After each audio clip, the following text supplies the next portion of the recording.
कार्तिक स्नान कैसे करें, कार्तिक स्नान में तुलसा जी की पूजा सेवा अर्चना वंदना कैसे करें, मतलब पूरी डिटेल में पूरी मतलब जितनी भी संपूर्ण जानकारी है वो आज के वीडियो में मैं देने की कोशिश करूँगी। तो सबसे पहले तो आप ब्रह्म मुहूर्त में उठ जाइए। ब्रह्म मुहूर्त वो मुहूर्त होता है जिसके अंदर भगवान सूर्य भगवान के उदय होने से जो 1.5 घंटे पहले का समय होता है उसे ब्रह्म मुहूर्त कहते हैं।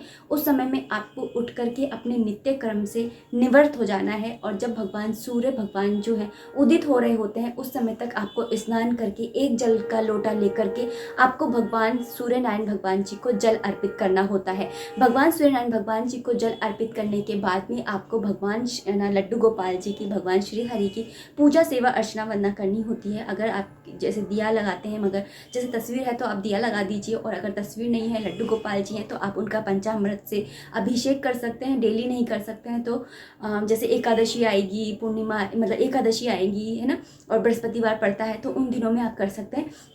बाकी डेली के दिन में आप थोड़ा सा गंगा जल मिला करके या हल्दी मिला करके, तुलसा जी का दल मिला करके इस तरह से आप उनको स्नान करा सकते हैं। स्नान कराने के बाद में उनका दिया प्रज्वलित कर लीजिए, और उसके बाद में अगर आपके पास में लड्डू गोपाल जी हैं तो आप लड्डू गोपाल जी को अपने साथ ले जा करके तुलसा जी के क्यारे में आप उनको बिठा दीजिए, और वहाँ पर आपको तुलसी माता महारानी की सेवा करनी है। और वो सेवा कैसे करनी है, उनकी सेवा करने के लिए आपको एक जल का लोटा लेना है, उसके अंदर आप थोड़ा सा गंगा जल मिला लीजिए, एक दाना चीनी का मिला लीजिए, ज़्यादा नहीं मिलाना है वरना जो तुलसा जी का क्यारा होता है उसके अंदर चींटियाँ लग सकती हैं।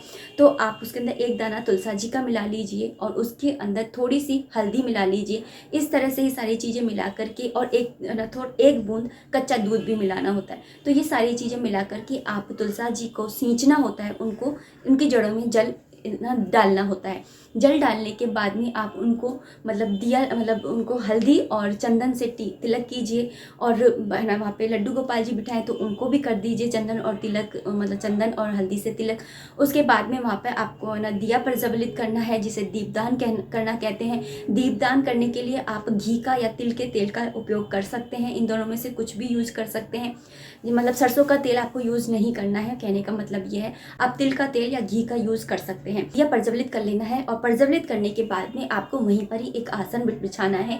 आसन बिछाने के बाद में आपको उस पर बैठ जाना है। बैठ करके आपको वहाँ पर कार्तिक मास की जो कथा होती है वो पढ़नी है। कार्तिक मास की कथा पढ़ते समय अपने हाथ में कुछ दाने चावल के अवश्य रखें। अगर एकादशी है तो उस दिन आप तिल जो होते हैं, सफ़ेद तिल, उसको रख करके फिर कथा पढ़िए। खाली हाथ कथा कभी भी नहीं पढ़ते हैं। अगर चांदी की अंगूठी पहन रखी है तो वो पहन करके कथा करिए, लेकिन खाली हाथ बैठ करके कभी भी कथा नहीं करनी होती है।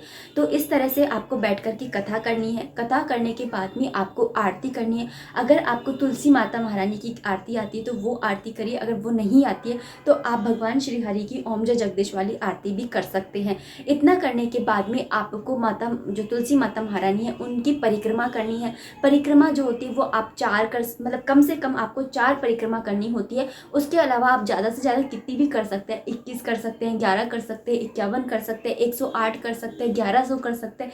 जितनी आप में सामर्थ्य है उतना आप कर सकते हैं। मतलब नियम ले लीजिए इस चीज़ का। और उसके बाद में परिक्रमा करने के बाद में आप तुलसा जी के क्यारे के अंदर, उसके बाद में तुलसा जी की जड़ों में से थोड़ी सी मिट्टी लेकर के अपने मस्तक पर और अपने गले पर अवश्य लगाएं। साथ ही आप अपने घर के परिवार के सदस्यों के ऊपर भी इस तरह से लगाइए। और उसके बाद में आपको जो तुलसा जी है, भगवान विष्णु हैं आपने बिठा रखे हैं, तो उनके चरण स्पर्श कीजिए, उनसे आशीर्वाद लीजिए, उन्हें ढोक लगाइए, साष्टांग प्रणाम कीजिए। अगर मेल है तो पूरा लेट करके करिए, लेकिन अगर स्त्री है तो पूरा लेट करके नहीं करना है, बस से ना आपको मतलब प्रणाम करना है। और उसके बाद में इस तरह से जो है पूजा संपन्न होती है सुबह की। शाम के टाइम में भी आपको इसी तरह से करना है। शाम के टाइम में मतलब इतना नहीं करना है, शाम के टाइम में जल नहीं चढ़ाना है। उसके अलावा आपको बस दिया प्रज्वलित करना है, तिल के तेल का या घी का आपको दिया प्रज्वलित करना है। उसी के साथ में आपको परिक्रमा करनी है। तो इतना सा आपको करना होता है, और कार्तिक मास का जो फल होता है वो आपको संपूर्ण फल आपको प्राप्त होगा। तो राधे राधे, हरे कृष्णा, और कार्तिक मास की अनंत अनंत शुभकामनाएं।